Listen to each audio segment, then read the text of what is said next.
एक गांव में गोपी नाम का आदमी था। वो एक रेलवे स्टेशन पर काम किया करता था। सब कुछ सही चल रहा था।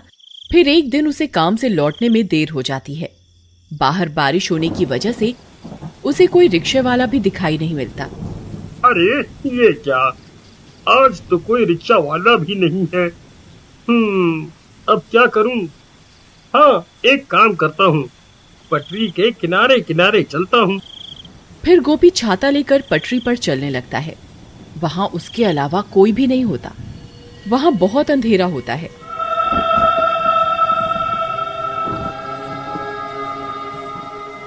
हे भगवान, यहाँ तो बहुत अंधेरा है। कहीं मैंने इस रास्ते से आकर कोई गलती तो नहीं कर दी? तभी पीछे से कोई उसका नाम पुकारता है, गोपी गोपी।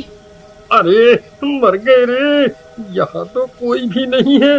फिर पीछे से मेरा नाम कौन पुकार रहा है? क्या करूं? फिर गोपी पीछे मुड़कर देखता है तो वहाँ कोई भी नहीं होता।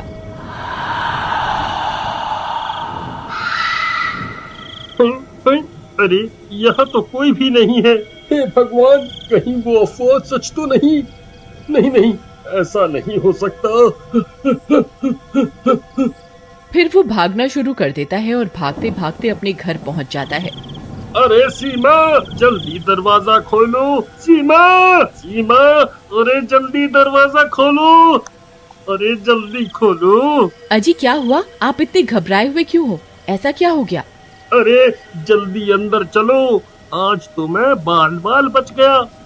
बाहर बारिश होने की वजह से आज मुझे घर के लिए कोई रिक्शा नहीं मिला। इस वजह से मैं पटरियों के रास्ते से घर आने लगा।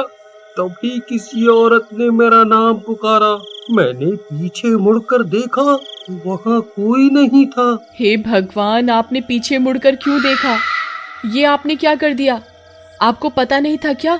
सब गांव वालों का कहना है कि अगर कोई औरत पटरियों पर तुम्हें पुकारे तो पीछे मुड़कर नहीं देखना, नहीं तो वो औरत तुम्हारे साथ तुम्हारे घर आ जाएगी। अरे मर गए, ये तुम क्या बोल रही हो सीमा? मैंने तो पीछे मुड़कर देखा था, लेकिन मुझे वहाँ कोई दिखाई नहीं दिया। अब क्या होगा? क्या वो चुड़ैल मेरे पीछे पीछे घर तक आ जाएगी? तभी कोई जोर जोर से उनके घर का दरवाजा पीटने लगता है। अरे मर गए रे, ये इतनी रात गए कौन आ गया? हाय रे, कहीं वो चुड़ैल तो नहीं आ गई? सीमा, तुम जाकर देखो ना, कौन है? फिर सीमा दरवाजा खोलने जाती है। फिर जैसे ही सीमा दरवाजा खोलती है तो उसे वहाँ कोई दिखाई नहीं देता। अरे यहाँ तो कोई भी नहीं है। फिर सीमा दरवाजा बंद कर देती है और कमरे की ओर जाने लगती है कि तभी फिर से कोई दरवाजा खटखटाता है। अरे अब फिर से कौन आ गया? अभी तो कोई भी नहीं था। सीमा फिर से दरवाजा खोलती है लेकिन बाहर कोई भी नहीं होता। लगता है कोई बच्चा शरारत कर रहा है। फिर सीमा दरवाजा बंद कर लेती है, लेकिन बाहर कोई गोपी का इंतजार कर रहा होता है। उसे इंतजार होता है गोपी का। अरे सीमा, लगता है कोई शरारत कर रहा है। तभी फिर से दरवाजे पर दस्तक होती है। सीमा, इस बार मैं जाता हूँ, तुम यहीं रुको। अभी इन बच्चों को सबक सिखाता हूँ। फिर गोपी दरवाजा खोलने जाता है और जैसे ही दरवाजा खोलता है उसकी आंखें फटी की फटी रह जाती हैं। तभी गोपी की चीखने की आवाज आती है। अजी अजी क्या हुआ? आप ठीक तो है ना? फिर सीमा भागते हुए दरवाजे पर जाती है, लेकिन गोपी का कोई नामो निशान नहीं होता। हे भगवान, ये कहाँ चले गए? तभी एक गांव वाला सीमा के घर के पास भागता हुआ आता है। अरे सीमा बहन, अनर्थ हो गया। तुम्हारे घर एक औरत सफेद साड़ी में आई और गोपी भाई को घसीटते हुए अपने साथ पटरियों की तरफ ले गई। लेकिन ये कैसे हो सकता है? भला एक औरत इन्हें कैसे घसीट सकती है? अरे बहना, वह कोई आम औरत नहीं थी, उसके पैर उल्टे थे।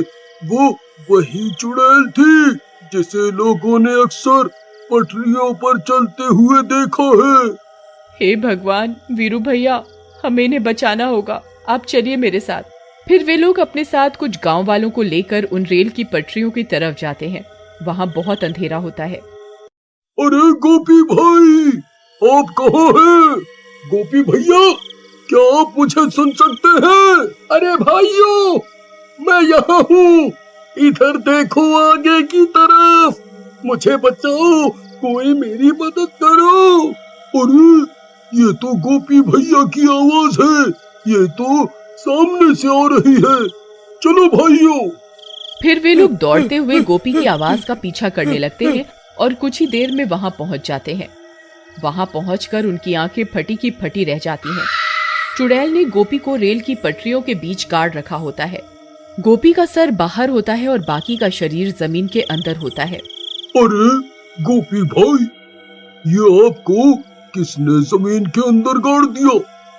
अरे भाई, मेरी मदद करो, उस चुड़ैल ने मेरी ये हालत कर दी है, वो यहीं आसपास ही है, जल्दी से मुझे बाहर निकालो, कहीं कोई ट्रेन आ गई तो मैं नहीं बचूंगा। फिर कुछ गांव वाले गोपी का सर पकड़कर उसे बाहर खींचने की कोशिश करने लगते हैं। आई मम्मी, आई, अरे नास मिटो, ये क्या कर रहे हो? मेरी गर्दन धड़ से अलग करना चाहते हो क्या? आई आई।